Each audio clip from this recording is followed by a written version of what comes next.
Doença de sétimo dia. Qual é essa doença? Essa doença afeta crianças de países pobres, subdesenvolvidos, países onde as pessoas têm baixo poder socioeconômico, onde a educação é ruim, a saúde do povo é ruim. E aí então há carência de hospitais, de médicos obstetras. Essas mulheres muitas vezes não fazem o pré-natal, essas mulheres não têm cobertura vacinal adequada. Essas mulheres têm os seus filhos nas próprias casas e o parto é feito normalmente por parteiras, às vezes totalmente despreparadas, de desvinculadas do conhecimento científico e até por curiosos que querem ajudar e, na verdade, acabam piorando o quadro dessa doença. Mas, professor, que doença é essa? Mal do sétimo dia, também conhecida como doença do umbigo, cientificamente, tétano neonatal. O tétano neonatal, nesses países mais pobres, ele chega a ser responsável pela metade das mortes das crianças recém-nascidas. Lembrando que criança recém-nascida é aquela que chega ao 28º dia de vida. Então, em alguns países, metade dessas crianças que nascem morrem de tétano neonatal. E nas outras fases da infância, o tétano continua matando e pode matar até 25% das crianças. A pergunta é, professor, o tétano, como que pega? É uma doença contagiosa? Se eu espirrar, eu passo o tétano para outra pessoa? Não. Se eu tocar em outra pessoa, eu passo o tétano? Também não. O tétano é causado por uma bactéria, um bacilo gram-positivo, chamado Clostridium tetani. Esse bacilo, ele é anaeróbio estrito e ele odeia o oxigênio. Porém, ele pode ser encontrado em duas formas de vida. A mesma bactéria em duas formas. A forma vegetativa, que é aquela que se multiplica dentro do corpo humano, e a forma de esporo. A forma de esporo, esta está no ambiente. Esta suporta o calor, o frio, até a presença do oxigênio, porque a bactéria está ali dentro, escondidinha, dentro do esporo. Então, o esporo suporta o calor, o frio, a falta de água, e isso durante meses, meses e meses, contaminando o solo, as fezes dos animais, as fezes humanas, os objetos metálicos como pregos, latões, enfim.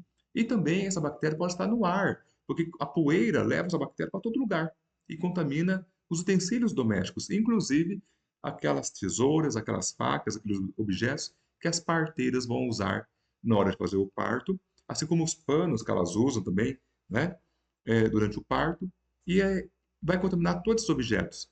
Mas aí você pode me falar assim, mas professor, eu já vi nos filmes que mesmo fazendo o parto em casa, elas fervem esses objetos. Elas colocam lá num recipiente e fervem a tesoura, a faca, o pano que elas vão usar na hora de fazer o parto. Tudo bem, mas a fervura não é um processo de esterilização. Não é. Então, quando elas fervem, elas não matam esses esporos. Eles continuam vivos. E podem estar na tesoura, na faca que elas vão usar daqui a pouco, na hora de fazer o parto. E é nessa hora que corta o cordão umbilical que o esporo entra em contato com o sangue da criança. E quando esse esporo entra em contato com o sangue da criança, ali a bactéria sai do esporo, assume a sua forma vegetativa e começa a se multiplicar. Veja bem, não é a bactéria em si que vai matar a criança por tétano, mas sim a toxina que essa bactéria produz. Na verdade, são duas toxinas bem conhecidas. Uma chama-se tétanos spamina, né, de espasmos musculares, e a outra se chama tétano lisina. Vamos falar da tétanos spasmina. Essa toxina que a bactéria produz, né, mas quanto tempo demora para os sintomas se manifestarem? De 3 dias a 21 dias é a média do período de incubação. Né? A média pode variar para mais ou para menos. Voltando à bactéria, ela se multiplica então e produz essas toxinas. A tetanospasmina é uma toxina que vai afetar os neurônios motores dessa criança. E vai fazer com que esses neurônios, de forma simplificada, vai fazer com que esses neurônios hiperestimulem os músculos dessa criança. Então, aí ela vai ter uma hipertonia muscular. Uma hipertonia muscular. Como assim? Os músculos se contraem e têm dificuldade em relaxar, então eles ficam contraídos. Né? Exemplo, na mandíbula pode ocorrer o que se chama de trismo. O que é o trismo? Uma contração muito forte do músculo masseter, do músculo pteregoide medial, né, da mandíbula. Então a mandíbula fecha Isso gera dor na criança e ela não tem abertura bucal suficiente para sugar o leite da mãe. Ela está sentindo dor, chorando bastante, um choro compulsivo, um choro bem constante, né? E ela não consegue sugar o leite. Também, mesmo que ela consiga sugar o leite, ela vai ter muita dor na hora de engolir, na deglutição, vai ter uma disfagia. E se a doença avançar, os músculos da respiração, principalmente o diafragma ali, ele contrai, contrai e não relaxa mais, então a criança não consegue respirar. Isso geralmente é o que leva ao óbito, à morte da criança. Para piorar um pouco a situação, na hora que fazem o parto, essas parteiras, elas não só cortam com objetos contaminados com esporo, mas muitas vezes elas prendem ali a circulação do cordão umbilical, né?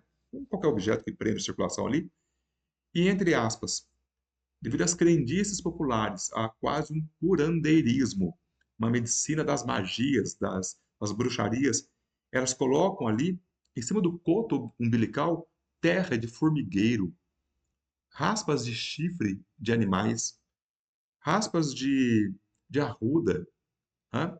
É, pena de galinha e outras maluquices mais. Então elas passam isso achando que vão acelerar o processo de cicatrização para o umbigo ficar bonitinho, cicatrizar antes. E quando na verdade só acabam piorando toda a situação. Aí você fala assim, professor, mas essa criança vai morrer? Depende, depende.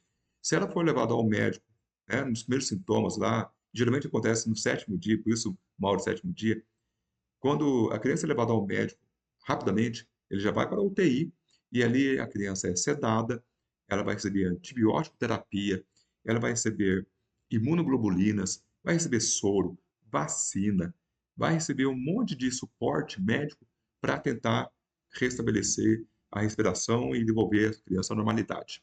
Tá? Fique então um alerta às mulheres, né? Sempre mantenham a sua vacinação em dia.